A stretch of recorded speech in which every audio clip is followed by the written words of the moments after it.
अस्सलाम वालेकुम वर्गोस, मैं हारिस अज़मी प्रोफेशनल एस्ट्रोलॉजर अपनी ज़िम्मेदारी पूरी करते हुए अपना रिसर्च वर्क आपके सामने रख रहा हूँ। इस हफ्ते जब मैं एस्ट्रोलॉजी कैलकुलेशंस कर रहा था तो एक बड़ा इवेंट जो मेजर है और उसके बारे में काफ़ी लोगों को पता है, वो चांद ग्रहण का 21 जनवरी को होने जा रहा है। हफ्ते के पहले ही दिन ग्रहण है और फुल मून है और विर्गोस के यहाँ वो 12th हाउस में ग्रहण होने जा रहा है। 12th हाउस के ग्रहण से विर्गोस को लीस्ट लेवल ऑफ लॉसेस है, बहुत कम, बहुत थोड़ा, लेकिन बहरहाल ग्रहण तो है। उससे इनके अंदर जो डीप थिंकिंग थी, जो बहुत गहरी प्लानिंग थी, जो इनका एक स्पिरिचुअल फिनोमेना था, उसमें बददिली सी पैदा होगी। लेकिन उसका ताल्लुक नॉन मटेरियल सेक्टर से रहेगा, मटेरियल सेक्टर से नहीं होगा, लिहाजा इनको कोई इतना बड़ा नुकसान नहीं। लेकिन फिर भी ग्रहण का अपना इम्पैक्ट जो चाहे रूह पर आए चाहे जज्बात पर आए, थोड़ा सा तो रहेगा। उसकी वजह उस दिन ये अपने आप में अपनी फीलिंग्स में कुछ उदासी महसूस करेंगे, थोड़ा ग्लूमी सा फेस रहेगा। अगर उस दिन मीटिंग्स को अवॉइड कर लिया जाए तो अच्छा है, अगर उस दिन किसी बड़े रिस्क को ना लिया जाए तो अच्छा है। अदरवाइज़ अगर कोई बड़ी ज़रूरी चीज़ है तो फिर उसका तदारुक करके अपने रिस्क टेकिंग किए जाएँ ताकि कामयाबी उनके साथ साथ चलती रहे। इस ग्रहण का, इस फुल मून इक्लिप्स का असर 7-8 रोज़ तक रहेगा। इस असर को तो बैलेंस करना ही है, चाहे आप अपने बर्थ स्टोन से करें, चाहे नमाज खुसूफ से करें, चाहे सदकात खैरात से करें, या आप एहतियाती तदाबीर अख्तियार करें, वो तो करना ही। इवेंट तो बड़ा है, इसे इग्नोर तो नहीं किया जा सकता। इसके बाद फिर 6 महीने आराम के, फिर ये कोई ग्रहण नहीं, फिर जुलाई में जाके ग्रहण आएंगे। अदरवाइज़ अगर देखा जाए तो जो प्लैनेटरी पोजीशन है वो काफ़ी मुस्तहकम है, काफ़ी स्ट्रॉन्ग है, और उसमें 5वां घर बहुत ताकतवर है, जहाँ पर सैटर्न, मरकरी और सन तो अब बहरहाल पॉजिटिव हो गया, ये इनकी कामयाबी का है और इसकी पॉजिटिविटी अब हेल्थ को बड़ा फेवर कर रही है। 4थे घर में इस वक्त जुपिटर वीनस के साथ रौनक लगाए हुए है और बड़ी खुशबख्ती पैदा कर रहा है। उस खुशबख्ती के एवज 4th हाउस की एडवांटेजेस फर्मली इन्हें मिलते रहेंगे। तालिब इल्म विर्गोस बड़ा फ़ायदा उठाएंगे, जहनी काम करने वाले विर्गोस बड़ा फ़ायदा उठाएंगे, क्रिएटिव स्किल्स डेवलपमेंट्स की तरफ जाएंगी, लक फैक्टर बहुत इंक्रीज़ करेगा। फूड सेक्टर में जो विर्गोस काम कर रहे हैं वो ग्रोथ पकड़ेंगे, कंस्ट्रक्शन सेक्टर में जो विर्गोस काम कर रहे हैं वो बड़े ग्रो करेंगे। मार्स 8वें घर में है और पूरा महीना 8वें घर में ही रहेगा और इसकी वजह से कानूनी मामलात में उलझन पैदा होगी। मनफी होता है 8वां घर में, जो सितारा जाता है मनफी हो जाता है, और मार्स का वहाँ होना आपकी बहादुरी को शेक कर देगा।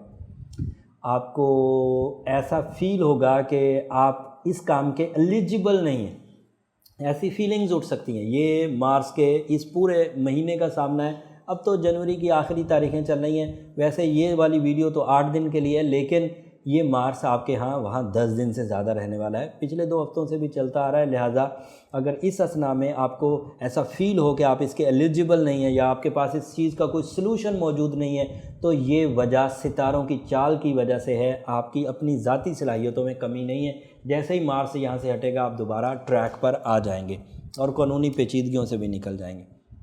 सेहत की बात की जाए तो पॉजिटिव, शख्सियत की बात की जाए तो पॉजिटिव, मेहनत आपकी पॉजिटिव जा रही है, आप अपनी स्ट्रगल को भी ट्रैक पर लाने की कोशिश कर रहे हैं। वो ग्रहण थोड़ा असर करेगा लेकिन बहरहाल आप ट्रैक पर ले आएंगे। तालिब इल्म थोड़ी कंसंट्रेशन में कमी महसूस करेंगे लेकिन ओवरऑल अच्छी फॉर्म में।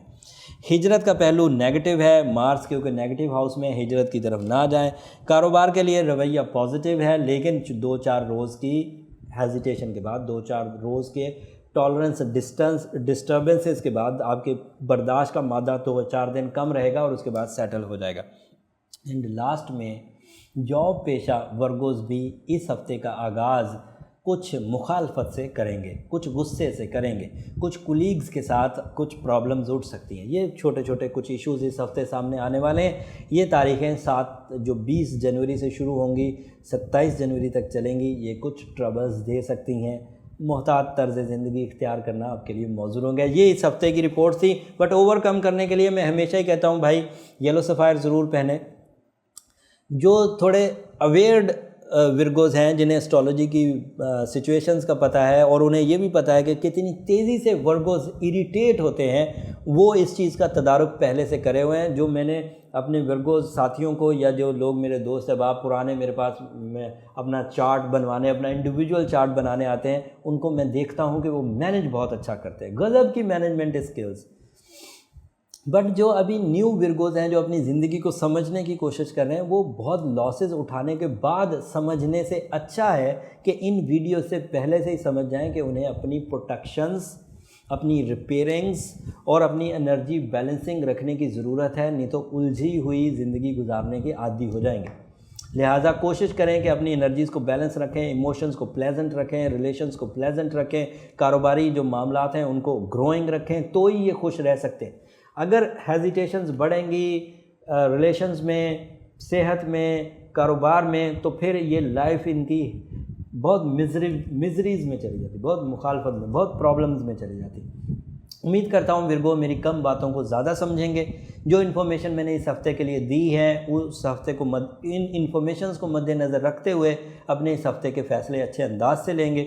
अगले हफ़्ते नई खबरों के साथ आपकी खिदमत में दोबारा हाजिर होंगे। अगले हफ़्ते तक के लिए इजाज़त, अल्लाह निगहबान।